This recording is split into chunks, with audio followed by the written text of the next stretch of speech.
Hello everyone, this is, well, Malo, that guy. Tubby, I guess is what I'm gonna call myself from here on out. But yeah, no, this is Tubby, and I'm here to bring you an extremely early review, apparently, of this Gladiator Batman, from the Dark Metal comics, by McFarlane Toys, because he loves his dark and edgy and metal figures. But yeah, my brother got this super early from some Chinese seller on eBay, I believe, or some site like it, since it came out. I don't know if it came out early there, or just someone got it from the factories or whatever. Regardless, it's in my hands now, or about to be in my hands, just standing there, menacingly, just waiting to dismember anyone who's in his way. Or at least that's not human, evidently. He's fine with killing anything that's not a human being, which I guess is a normal trend for Batman these days. I don't know. Let's take a look at this. So, I think he's wonderfully sculpted, wonderfully painted. Cape's nice, I just wish it was more of a soft good. Or at least not as thick rubber. Takes a lot of the weight, makes it really hard to balance because of it. It's not hard, per se, see that? It's not horribly difficult, but it's not great. It is not great to do. Yeah, no, he's very awesome. I really enjoy him. It's pretty cool. Just like he is ready to do some gladiatorial bouts and just kill some people. The oxidation of some of the metal plates and armor parts. Just the battle-torn nature of him. Probably just numerous bouts left and right. Just a savage monster. So, I like all the leather straps he has for his armor pieces. It's really well done. I love how the helmet's designed. See the rivets and bolts on it. Of course, the scratches and whatnot. I love his axe too. The axe looks really cool. Just looks like it's just ready to chop away at monsters. The handle looks nice too. The grip, wood piece. Let's just start with some articulation. Let's start with the legs real quick. So he comes with ankle pivot, which is pretty good.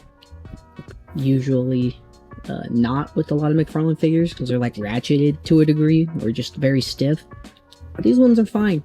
It's just the weight of his cape and such that gets in the way of balancing. I mean, if I finagle it, I can do it, but it takes a lot of effort. Maybe effort that I'm not doing good enough in.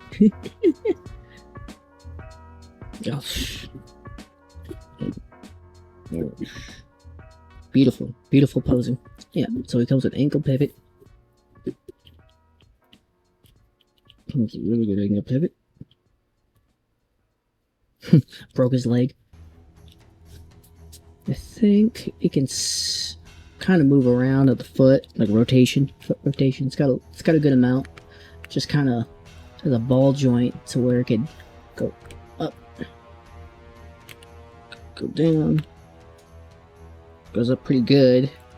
Goes back alright too. Toe hinges. See that little bit. The focuses that little bit. It's got toe hinges, which are fine. I don't really mind if they're not annoying. Some of them get too horribly loose. It's got it does not have upper boot rotation. Fair enough. It's got double jointed knees. Let's see the pins. It's got double jointed legs. You can go. You can kick up this high, so not too bad. Not phenomenal, but far from bad. Okay. Same here. Same details. Same thing. Everything as is. Makes sense. Won't be too horribly different. My favorite bit right here, which is very abnormal for a McFarlane figure, if I can get to it and it's not blurry as hell to you guys. It's right here. It's got thigh cup. exceedingly rare for McFarlane unless it comes on a bike or a horse. So yeah, it's got thigh rotation of both, which makes it really nice to pose. Makes it so much easier, dynamic. You know, when she was posing, my framing could be so much better. I'll get better, guys, don't worry. Yeah, but no. Anyways, let's go up to... By the way, I like the belt, too. It's like his utility belt, but also just looks like a championship belt. Like the Brahma Bowl, or something like that championship. The Rock. Can you smell what the Rock is cooking? Anyways. So let's look at the ab, articulation, the upper torso. So it can go down, not too great. Can't go down too great. It's alright.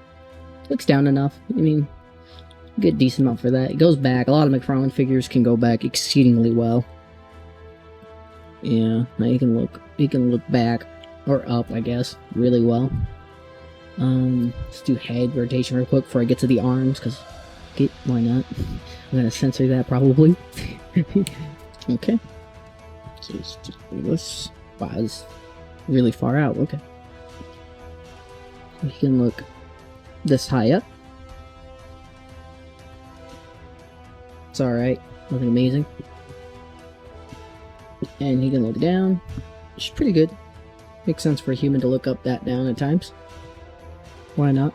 The Batman. Anyway, let's get to the hand articulation here. So it can spin. Full 360. So that's nice. I think this one has them too, like little ball joints for the wrist. Yeah, it does.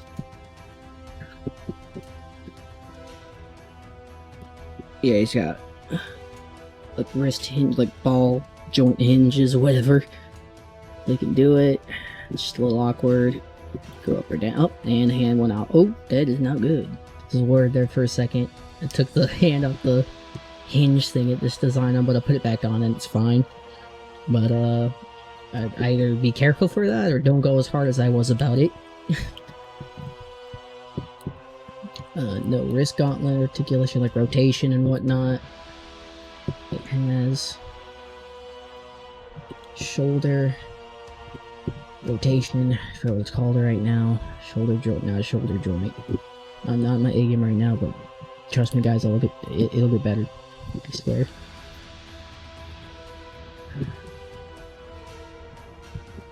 Shoulder articulation, can rotate. My favorite bit right now of a lot of McFarlane figures, and I think it's a mix to put it best for a lot of people, or they just don't care for it that hard. But it's like a butterfly-esque joint. It's more like a shoulder rotation. I don't even know how to put it. For the most part, I like them. I like how they're done. Gives it more range for them to move their arm to and fro. See that? The ball piece right here. I like that a lot.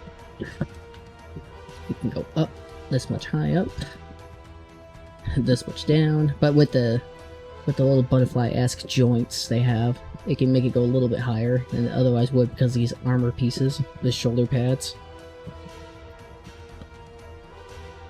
Yeah, it's got double jointed arms, which can close up to that much. It's pretty good actually. I like it. I think you should get better at making it more seamless. Just cuts into the mold, but I still like the functionality of the double jointed arms.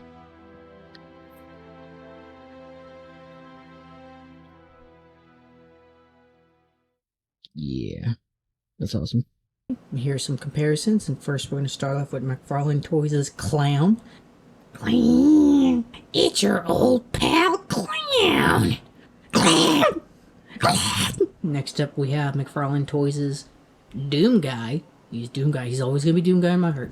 Every time I'm gonna say that. Next to McFarlane Toys' Omega Spawn. Pretty cool, huh? As cool as me though. Here's him next to McFarlane Toys' Realator. I meant Violator. There's the McFarlane Toys DC Multiverse Build-A-Figure Merciless. Basically, if I recall correctly, Ares and Batman combined. That's probably what that is. Explains the Wonder Woman logo, I think that's on his back crest. Here's him next to the Marvel Select Red Hulk by Diamond Select Toys. Damn it. And here we have Hero Toys' Big Devil.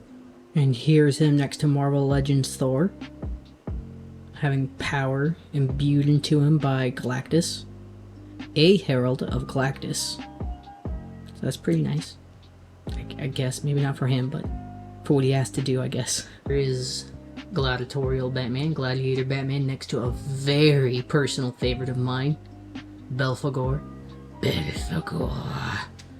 You can trust me, it's me, Belphegor. And here's him next to McFarlane Toys Warhammer 40k figure. I don't know which one, I'm not Henry Cavill, I just am not that acclimated to the lore of Warhammer.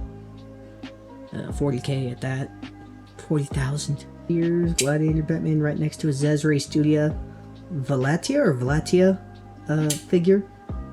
Popped off with a Rose Marvel Legend figure head. So yeah, a little customized, but not too different than its original form factor.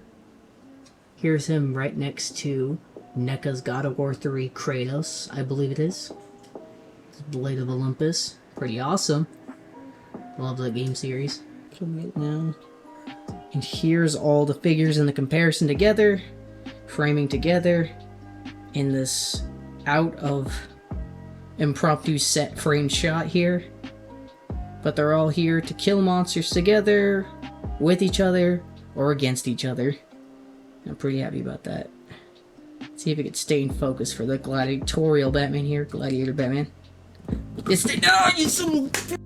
Overall, solid figure. Easily one of the best Batman figures by McFarlane. Probably one of his best figures in general for McFarlane Toys. Those are pretty nice. It's pretty awesome. Tell me what you guys think. There is a lot for me to improve on. I know that. It's gonna get better. Leagues better real soon. But yeah. Tell me what you guys think of the figure.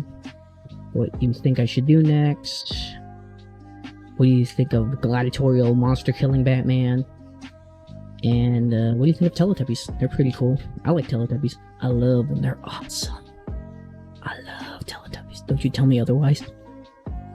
Don't you tell me you don't love them otherwise. You're just wrong. Objectively speaking, they're perfection, okay? Alright, bye guys.